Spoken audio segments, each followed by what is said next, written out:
যুক্তরাষ্ট্রের অভিবাসন সংকট সৃষ্টিতে ভেনেজুয়েলার প্রেসিডেন্ট নিকোলাস মাদুরো দুষছেন প্রেসিডেন্ট ডোনাল্ড ট্রাম্পকে। আর এই অজুহাত জোরালো করে মাদুরোকে ক্ষমতাচ্যুত বা ভেনেজুয়েলায় সামরিক হামলার পরিকল্পনা করছে ট্রাম্প প্রশাসন। তবে বিশ্লেষকদের মতে সামরিক হামলা হলে আরও বড় শরণার্থী সংকট তৈরি করতে পারে। দক্ষিণ আমেরিকার দেশ ভেনেজুয়েলায় বেড়েই চলেছে উত্তেজনা। মার্কিন প্রেসিডেন্ট ডোনাল্ড ট্রাম্পের অভিযোগ, ভেনেজুয়েলা শত শত অপরাধীকে যুক্তরাষ্ট্রে পাঠিয়েছে, আর সেই অজুহাত দেখেই কয়েক দফায় সামরিক হামলার হুমকি দিয়েছে ট্রাম্প প্রশাসন। কিন্তু এ নিয়ে উদ্বেগ প্রকাশ করেছেন বিশেষজ্ঞরা। সিএনএনের প্রতিবেদন বলছে, ওয়াশিংটন ভিত্তিক নিক্সন সেন্টারের সাম্প্রতিক গবেষণা অনুযায়ী যুক্তরাষ্ট্র ভেনেজুয়েলায় সীমিত আকারেও হামলা চালালে পালিয়ে যেতে পারেন 17 থেকে 30 লাখ মানুষ। যদি সংঘাত দীর্ঘস্থায়ী হয়, পালিয়ে যাওয়া মানুষের সংখ্যা 4 মিলিয়নেরও বেশি হতে পারে। এতে সবচেয়ে বেশি ক্ষতিগ্রস্ত হবে প্রতিবেশী কলম্বিয়া ও ব্রাজিল। প্রতিবেদনে বলা হয়, 2017 সালে তীব্র অর্থনৈতিক সংকটে ভেনেজুয়েলা ছেড়ে গেছে 5 মিলিয়নের বেশি মানুষ, যা ইতিহাসের অন্যতম বড় মানবিক সংকট। বিশেষজ্ঞদের মতে ভেনেজুয়েলার অভিবাসন মূলত রাজনৈতিক নয়, অর্থনৈতিক। তেলের দাম কমে যাওয়া, রাষ্ট্রীয় দুর্নীতি, উচ্চ মুদ্রাস্ফীতি সব মিলিয়ে দেশের অর্থনীতি 71% পর্যন্ত সংকুচিত হয়। পরে মার্কিন নিষেধাজ্ঞা সেই সংকট আরও গভীর করে। বর্তমানে যুক্তরাষ্ট্র ও ভেনেজুয়েলার মধ্যে সম্পর্ক টানটান। ভেনেজুয়েলার আশপাশে 15,000 মার্কিন সেনা মোতায়েন থাকায় পরিস্থিতি আরও জটিল হয়ে উঠেছে। ট্রাম্প ও মাদুরো টেলিফোনে কথা বললেও পরিস্থিতির স্পষ্ট সমাধান দেখা যাচ্ছে না। এখন প্রশ্ন, ভেনেজুয়েলা কি আবারও নতুন শরণার্থী স্রোতের মুখোমুখি হবে, নাকি কূটনীতি পরিস্থিতি বদলাবে? এর উত্তর নির্ভর করছে দুই দেশের সিদ্ধান্তের উপর। খান মোহাম্মদ মুকুল, ডিবিসি নিউজ ডেস্ক।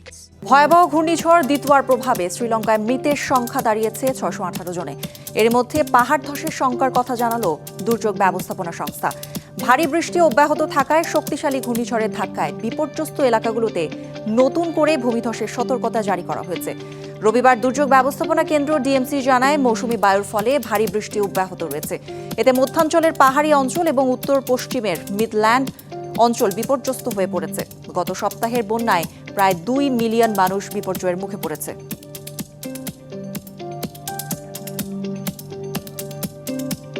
ভারতের মহারাষ্ট্রে রাস্তা থেকে গাড়ি গভীর খাদে পড়ে নিহত হয়েছেন 6 যাত্রী। রবিবার সন্ধ্যায় রাজ্যটির নাসিকের কালওয়ান তালুকের সপ্তশৃঙ্গর ঘাটে এই ঘটনা ঘটে। নিহতরা সবাই নিফাত তালুকের পিম্পলগাঁও বসবন্তের বাসিন্দা বলে জানা গেছে। এনডিটিভি জানিয়েছে, ঘটনাস্থলেই মারা গেছেন 6 জন। দুর্ঘটনায় গাড়িটি দুমড়ে মুচড়ে যায়। আবাসিক ডেপুটি কালেক্টর এবং জেলা দুর্যোগ কর্তৃপক্ষের সিইও রোহিত কুমার রাজপুত জানান, পুলিশ এবং জেলা দুর্যোগ ব্যবস্থাপনা কমিটির কর্মীদের মোতায়েন করে অভিযান চলছে। দুর্ঘটনায় হতাহতের ঘটনায় শোক জানিয়েছেন প্রধানমন্ত্রী নরেন্দ্র মোদী। রাজ্য সরকারের পক্ষ থেকে নিহতদের পরিবারকে 5 লাখ টাকা করে আর্থিক সহায়তা দেওয়ার ঘোষণা দিয়েছেন মহারাষ্ট্রের মুখ্যমন্ত্রী দেবেন্দ্র ফডনবিস।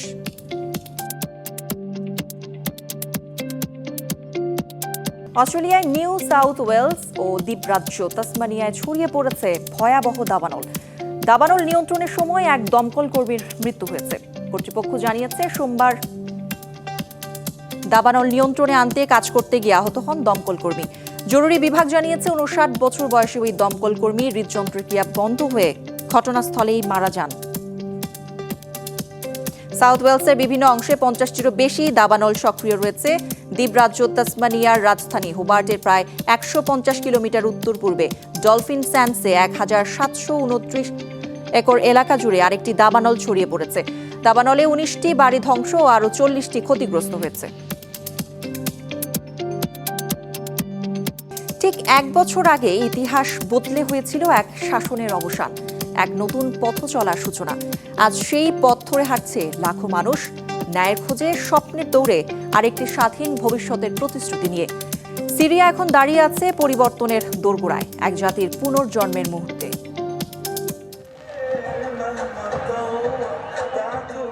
এক বছর আগে দামেস্কের হৃদয় পতন ঘটেছিল এক দীর্ঘ শাসনের। যে শহরের আকাশ একসময় ধোঁয়ায় ঢেকে থাকত, তা আজ ভরে উঠেছে আলো আর মানুষের উল্লাসে। সোমবার উমাইয়া স্কোয়ারের জানালায় সবুজ সাদা কালো জাতীয় পতাকা উড়িয়ে আতশবাজি ফুটিয়ে বিজয়ের বর্ষপূর্তি উদযাপন করতে দেখা গেছে সিরিয়াবাসীকে।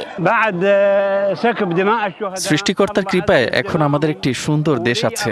আমরা আগে আমাদের দেশকে ভয় পেতাম, সেনাবাহিনীকে ভয় পেতাম, এখন ভয় পাই না। কোনো ভয় ছাড়াই মসজিদে ফজরের নামাজ পড়তে যাই।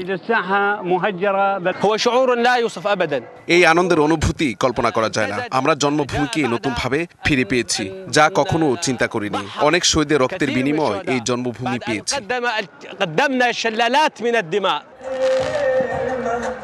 ঠিক এক বছর আগে 2024 সালের 8ই ডিসেম্বর দামেস্ক পতনের মধ্য দিয়ে 6 দশকের বাদ পার্টির শাসনের অবসান ঘটে। সাবেক প্রেসিডেন্ট বাশার আল আসাদ পালিয়ে আশ্রয় নেন অন্য দেশে। দায়িত্ব নেন অন্তর্বর্তীকালীন প্রেসিডেন্ট আহমেদ আল শারা। আজ সিরিয়া এক নতুন যুগে, যেখানে যুদ্ধের ধ্বংসস্তূপ থেকে উঠে দাঁড়ানোর প্রত্যয় স্পষ্ট। দামেস্কের ঐতিহাসিক উমাইয়া মসজিদে ফজরের নামাজ শেষে জাতির উদ্দেশ্যে ভাষণে প্রেসিডেন্ট আল শারা প্রকাশ করেন তার অনুভূতি। আমরা একটি শক্তিশালী সিরিয়া পুনর্নির্মাণ করব, ন্যায় ও সমতার ভিত্তিতে নতুন রাষ্ট্র গড়ে তুলব। এদিকে গেল এক বছরে সিরিয়ার পরিবর্তন হয়েছে ব্যাপক। আন্তর্জাতিক নিষেধাজ্ঞা শিথিল থেকে অর্থনীতি পুনরুদ্ধারে বিশ্বব্যাংক ও IMF-এ ফেরা তার মধ্যে উল্লেখযোগ্য। এছাড়া সরকারি কর্মচারীদের ন্যূনতম বেতন 3 গুণ বৃদ্ধি পেয়েছে। একই সাথে কুখ্যাত সেডনায়া, মেজ্জে ও খতিব সহ বেশ কিছু কারাগার স্থায়ীভাবে বন্ধ করা হয়েছে। অন্যদিকে জাতিসংঘের মহাসচিব আন্তোনিও গুতেরেস সিরিয়ার নাগরিক নেতৃত্বাধীন সরকারের প্রতি সংস্থার সমর্থন ও সহায়তার অঙ্গীকার পুনর্ব্যক্ত করেছেন। Nahida Rinthi, DBC news desk. বড়দিনের আমেজ শুরু হয়েছে এশিয়ার বিভিন্ন দেশে। সাংহাই থেকে শুরু করে টোকিও, তাইপে রূপ নিয়েছে বর্ণিল আলোর শহরে। কোথাও কোথাও প্রদর্শিত হচ্ছে লাইটিং শো। পার্ক ও ক্রিসমাসের বাজারগুলোতে ঝলমল করছে ক্রিসমাস ট্রি। এসব দেখতে ভিড় বাড়ছে স্থানীয় সহ পর্যটকদের।